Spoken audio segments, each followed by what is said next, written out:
Hey folks, in this episode I'm going to show you a quick and easy way how to make volumetric clouds in Blender. I'm going to show you the process of modeling the clouds, also adding a volumetric cloud material. So without further ado, let's get to it. Open up Blender. We're going to keep the default cube. I might keep the default lamp, which is a sun. If it's not set to sun, go to your object data down here, make sure it's set to sun. I'm going to keep the strength at a level of 5. Select the default cube. I'm going to hit numpad 1 to go into front view. I'll then go to modifiers, add modifier, we'll go to generate and we'll choose subdivision surface. I'm going to keep it set to level 1. I'm going to apply the modifier. I'll then tab into edit mode, hit number 1 to go to vertices select. I'm going to select this bottom vertice, hit G, Z, just going to grab it up just slightly, something around about there, and then going to select all the vertices. I'm going to hit S, X, I'm going to drag these out to round about there. I'll then hit Shift D to duplicate that. I'm going to pop it over to here. Maybe I'll hit S, Y. I'll just scale it on the Y axis slightly. Maybe I'll select all these top vertices. So I'm going to select this top one. I'm going to hit Control plus, and that will select all the top ones. I'm then going to hit G, Z, just bring that up. Maybe we'll deform it using proportional editing. Up here, you've got proportional editing. You can enable it by clicking this button or hitting 0. I'll then grab this vertice here. I'm going to hit G. I'm going to scroll my mouse wheel so I've got something around about there. I'll just select this vertice here, I'll hover my cursor over that object, I'll hit L, and that will select all the vertices of that object. I'll then hit Shift D, just drag this across to round about here.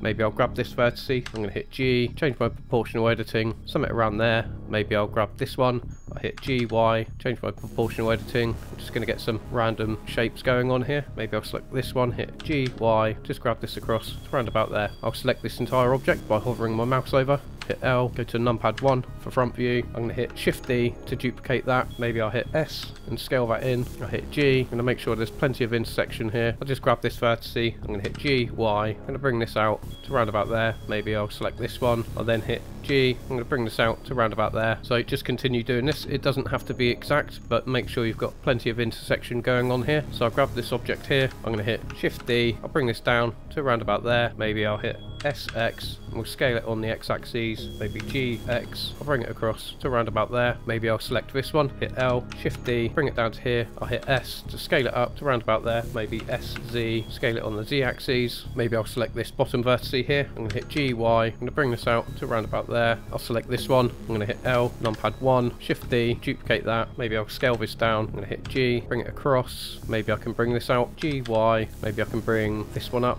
hit G, Z. I want to select the vertice inside here, so I'm just going to go to X-ray view. I'm going to select this vertice, go out of X-ray view.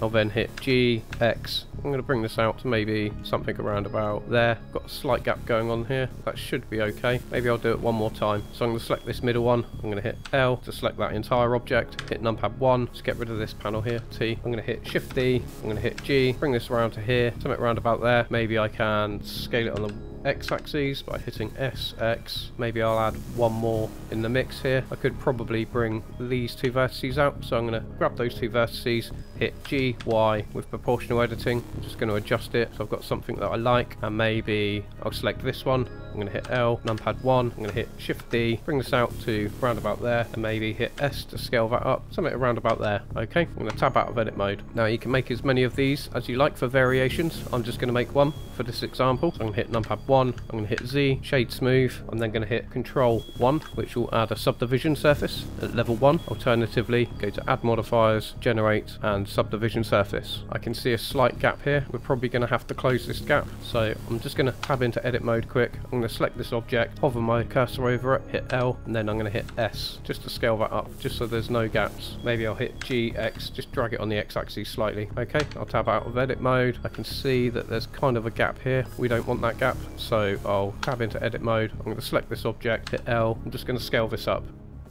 Maybe I'll grab this vertice, hit G, Y, just drag this out round about there. Okay, tab out of edit mode. Now I'm going to turn my subdivision surface up to level 2. I'm now going to add another modifier, which will be the remesh modifier. So I'm going to click add modifier, go to generate, and then remesh. I'm now going to add a displacement modifier. So go to add modifier, go to deform, and choose displace. On the displacement modifier, click new, and go to the texture. We're going to click this button here, and it will take us to the texture tab down here, and we're going to change it from image or movie to clouds. I'll then change the size of the clouds. I'm going to start with level 2. 2, see what that looks like. Okay, maybe I can take that down to 1. That's a bit more like it. Okay, kind of happy with that. So I'll go back to my modifiers over here. I'm going to change the remesh modifier to smooth shading. I'm going to add an empty in the scene, which we can map our displacement coordinates to. So I'm going to hit Shift A and we go for empty, and I'm going to choose sphere. I'll just hit G, X, just so we can see that. I'll move it over here. I'll then select the mesh, and under the displacement modifier, I'm going to change the coordinate system to object, and that object, I'm going to click the eyedropper and select that empty object. So now if we move the empty object, it gives the clouds a slightly different seed. We have got a bit of overlappage here, so I'm going to select this object. I'm going to move a couple of vertices around. Maybe I'll hit this one, hit G, Y, just bring this out slightly. I'm going to go into X-ray view. I'm going to select this vertice. I'm going to hit G, X. I'll then tab out of edit mode. Okay, we can alter this slightly. So I'm just going to reduce the strength to 0.75. It doesn't matter too much about this because we are going to be converting this into a volume object. Maybe I'll select this whole piece and then I'll hit G, X. Just going to bring it out slightly. Going to grab this object. I'm going to hit G, X. There we go. It's gone. We've probably got a few more overlappages around this object, but like I say, it doesn't matter. We're going to be converting this into a volume object. So with this object, I might just add another tier actually. So I'm going to tab into edit mode. I'm going to select this object here. I'm going to hit L. I'm going to hit Shift D. I'm going to bring it up to here. Maybe I'll hit RZ180 to rotate it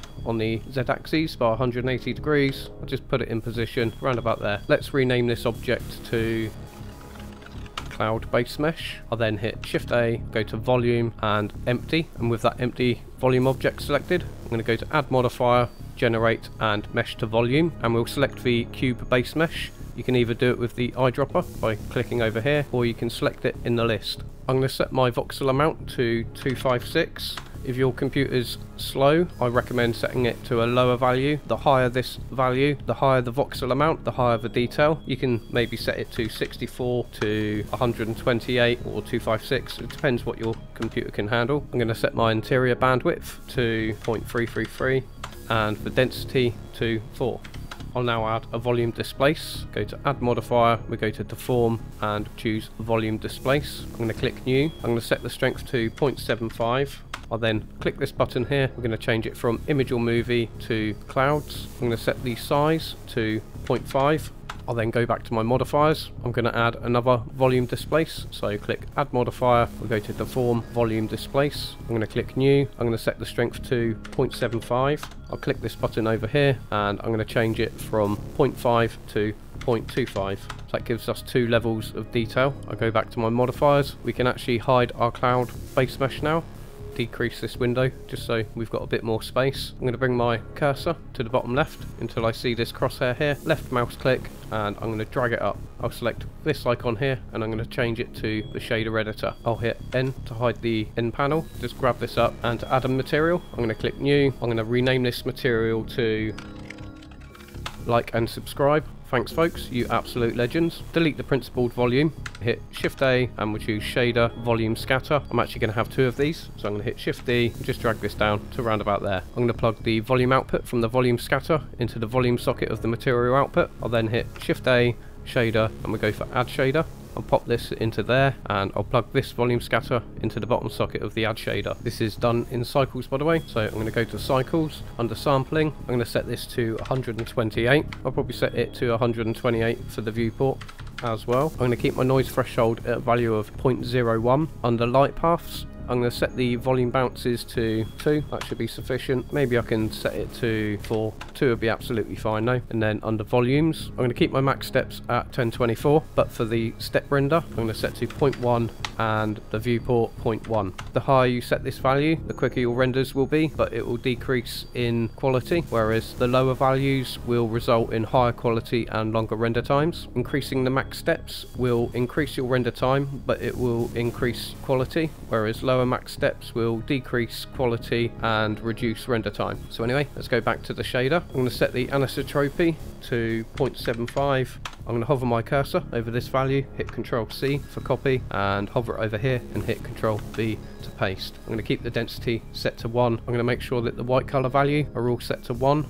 One of the things I want to do is offset the anisotropy on both of these so they return different values, because as the light passes through the cloud I want it to be absorbed more by denser parts, and I want it to reflect more on less dense parts. So when the sun's behind a cloud, you can see the rim of the cloud kind of really bright, but the inside stays quite dark because all the light's absorbed through the volume. So in order to do that, we're going to add Shift A, we go for converter and we choose math, and we're going to set this to multiply. I'll plug the multiply node into the anisotropy for the bottom volume scatter, and we'll keep this one unplugged. This will make sense when we make a node group out of this. I'm then going to hit Shift D and we're going to copy that multiply node. I'll plug this into the density factor of both of these volume scatter nodes. I'll then hit Shift D and we'll just duplicate that multiply node. I'll then hit Shift A, converter, and we'll add a mix node. We're going to keep it as a float. Socket A, we're going to set to 1. I'm going to duplicate this math node. I'm going to hit Shift D and bring this across to around about there. I'm going to bring this mix node over to here. We'll plug this into the bottom socket of this multiply node. We'll plug this multiply into the top socket. We'll bring this multiply node into the top socket here. I'm going to keep this value set to 0.5. Now we're going to need a map range node. So I'm going to hit Shift A and we go for converter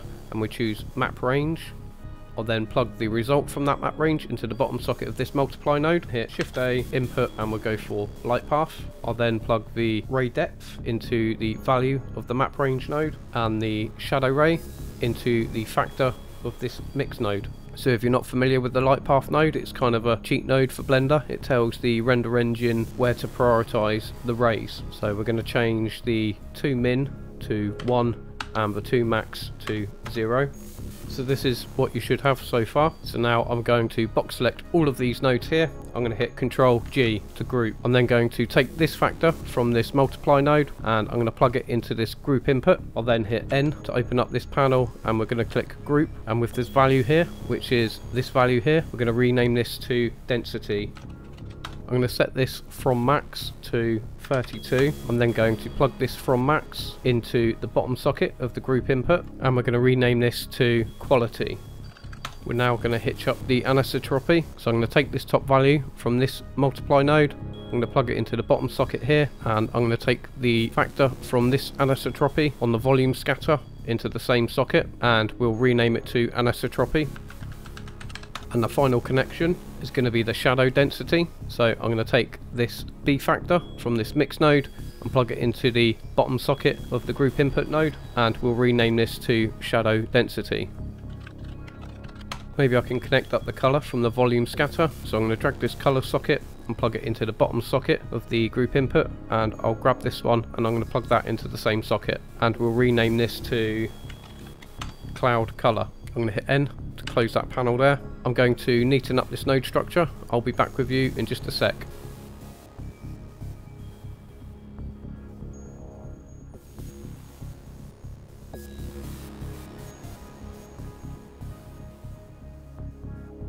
Okay, that's a bit more readable. So I'll then click this group input node. I'm going to hit tab to go out of group mode. I'll then expand this and I'm going to rename this to cloud shader. I'm going to hit Shift A, add, go for converter, math, and we're going to change this to multiply. I'll then hit Shift A and I'm going to search for attribute, and I'll name this attribute node to density.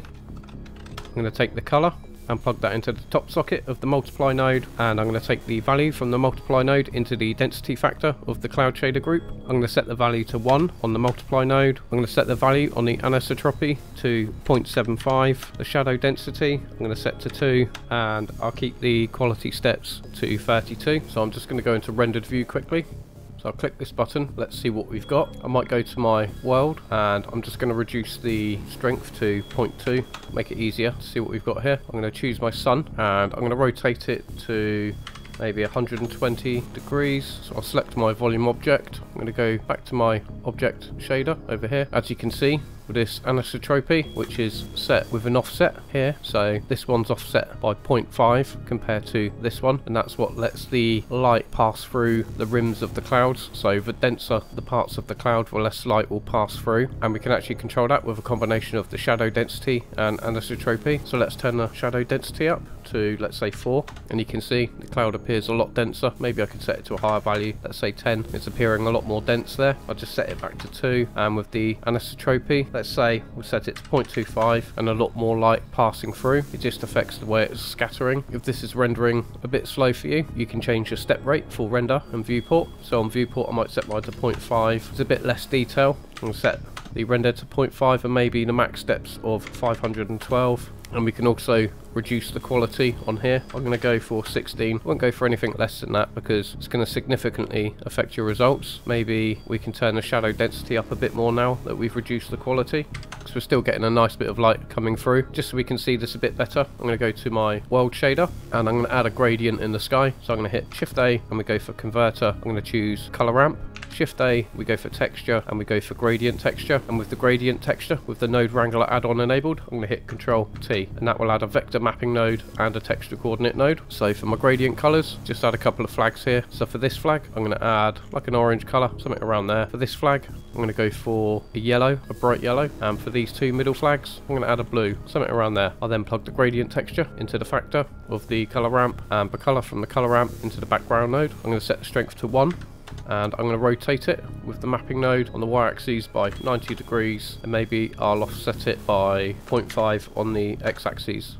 Just drag these flags in. I'm just going to mute my sun lamp just so I can see the effect it's having. Okay, we're getting a bit of orange appearing at the bottom. Maybe that's a bit too blue there. So I'm going to change this blue to something around there. Just going to drag these flags until I've got something that I like. I'll re-enable my sun. I might change the angle of my sun as well. I'm going to just bring this up slightly. I'm going to go to my render settings. Under denoising, I'm going to set it to 0.025. Max samples of 123. We don't need reflective or refractive caustics. I'm going to go back to my object shader editor. I'm then going to hit F12.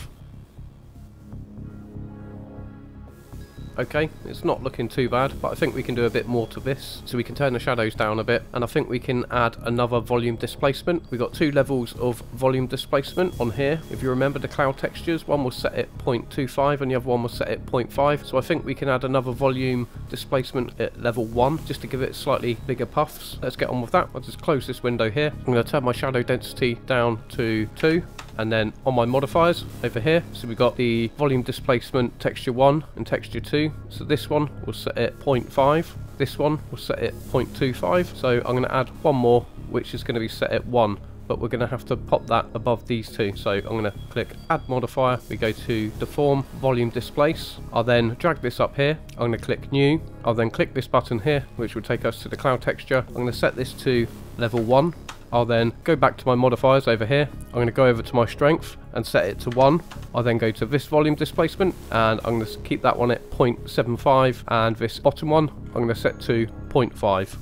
I might also reduce the brightness of the world shader. Trouble is, if I bring this down to say like 0.5, it's going to change the background color and it looks a bit dim. I only want it to affect the clouds. So in order to keep the sky a bright color but reduce its effect on the clouds, I'm going to duplicate this background node. I'm going to hit Shift D, I'm going to drag that down to there. I'm going to plug this into here. I'm then going to hit Shift A, shader, and we go for mix shader. I'll then pop that into there. I'll pop this into here, and then I'm going to add Shift A, go to input, and we go to light path. We're going to use this is camera ray to tell the render engine that we want the camera to see the sky in a different way as the sky would affect this cloud. So with this background, this top one, I'm going to set this to 0.5, and now that should affect the cloud differently to what the camera sees.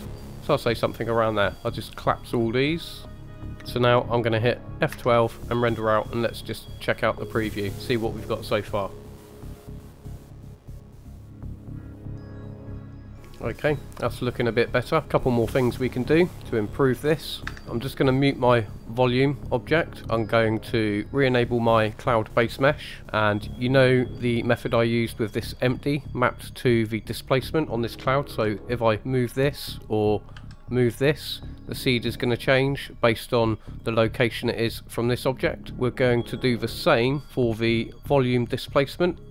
So if I mute my cloud base mesh, I'm going to select my volume, and on the volume displacement we're going to change it from local to object, and that object will be the empty, and we're going to do this for all of these.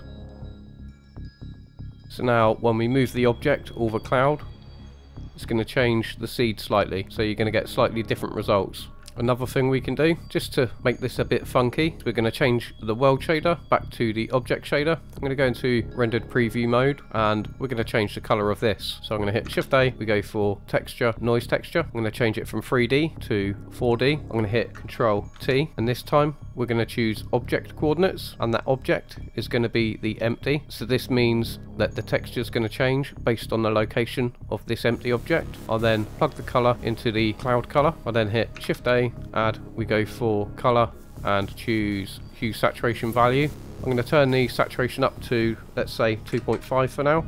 Maybe I'll turn it up to 5 till we get some colour coming through. It's hard to see because the noise texture is rather small, so I'm going to change this scale to 0.25. Maybe that's a bit too colourful, so I'm going to turn it back down to 2.5. Now we're getting some funky colours. Maybe I will turn it up to 4. Now you've got magic clouds. You can move this object.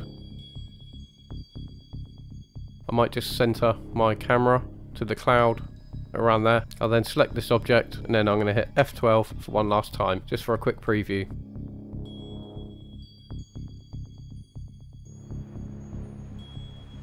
That's the result that we've got with the quality levels that we've chose. I'll give you a quick recap. So when rendering this out, it's going to be a fine balance between quality and render time. The lower the step rate, the longer it takes to render, but the better the quality. The higher the value, the quicker it renders, but the lower the quality. And with max steps, the higher the max steps, the more bounces of light go through, which will result in a higher quality render. The lower the max steps will result in fewer bounces of light, and the lower quality the render. What the step rate is, it's the voxel size. So if you go too high on the voxel size, say like you set it to 10, you'd start seeing squares, kind of like the main box here is all cubey. Try and keep the step rate to a maximum of 1. Anything 1 or below is good, and for the max steps, anything between 256 and 1024 is good. Obviously for clouds that are going to be in the distance in a scene, you can probably get away with having a step rate render of 1, and also your quality steps here is going to be the quality of your bounces of light over your shadows. So the trade-off would be, is shadow ray over your ray depth,